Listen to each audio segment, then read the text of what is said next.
పేరుతో కాదు, పరివర్తనతో ప్రవేశం. దేవుని రాజ్యంలో ప్రవేశించాలి అంటే నీకున్న పేరుతో కాదు, కానీ నీ పరివర్తనతో మార్పు చెందాలా, నీ పరివర్తనలో మార్పు రావాలా. గమనించండి, లూకా సువార్త 13వ అధ్యాయము 28వ వచనం చూస్తే అక్కడ చాలా చక్కగా కొన్ని మాటలు రాయబడింది. దేవుని వాక్యమును వినిన వారికి, వినని వారికి రాయబడినట్లుగా మనం గమనించాలి. అబ్రహాము, ఇస్సాకు, యాకోబు సమస్త ప్రవక్తలు దేవుని రాజ్యంలో ఉండగా మీరు బయట నుండి తోసివేయబడినప్పుడు అక్కడ రోదనయు పండ్లు కొరుకుటయు మీరు గమనించగలరు. ఈ వాక్యంలో యేసు ప్రభు ఒక గంభీరమైన నిజాన్ని తెలియజేస్తూ ఉన్నాడు. దేవుని గురించి తెలిసి ఉండడం, లేకపోతే ఆధ్యాత్మిక జీవితంలో, లేకపోతే వాతావరణంలో ఉండడం, ఇది సరిపోతుంది అని మీరు అనుకుంటూ ఉన్నారా? అది ఎంత మటుకు కూడా సరిపోదు.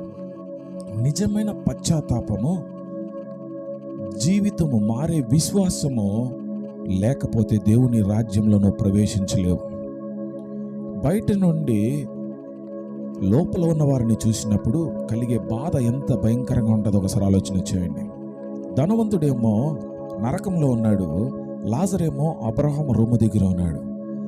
ధనవంతుడికి ఎంత బాధ కలిగి ఉంటుంది గమనించండి. దేవుని బిడ్డలారా, పరీక్షలు రాయడానికి చాలామంది వెళ్తారు, కానీ హాల్ టికెట్ ఉన్న వాళ్ళు మాత్రమే లోపలికి ప్రవేశిస్తారు. ఇది కూడా అంతే.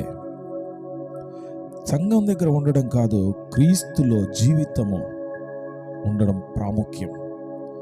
మత్తయి సువార్త 7వ అధ్యాయం 21-23 చూస్తే ప్రభువా ప్రభువా అని పిలిచిన ప్రతివాడు ప్రభు రాజ్యంలో ప్రవేశింపుడు అని రాయబడింది.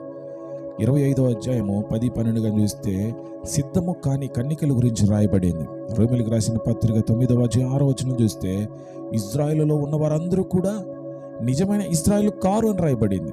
యోహాను 3:3 చూస్తే పునర్జన్మ లేకుండా ప్రభు రాజ్యంలోనికి ప్రవేశించలేవు అని రాయబడింది. ఈ వాక్యాన్ని మనల్ని భయపెట్టడానికి కాదు, కానీ మనల్ని నిద్ర లేపుతూ ఉన్నది, మేల్కొలుపుతూ ఉన్నది. బయట నిలబడి కన్నీళ్లు పెట్టుకోవడం కాదు, ప్రభు రాజ్యంలో ప్రవేశించి ఆయన ఆరాధించాలని ప్రభు ఆశపడుతూ ఉన్నాడు.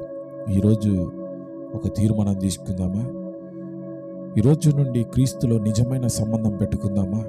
క్రీస్తులో సహవాసం కలిగి ఉందామా? అప్పుడు దేవుని రాజ్యం మనకు దూరం కాదు, మనకు దగ్గరలోనే ఉంటుంది. అదే మన ఇల్లు.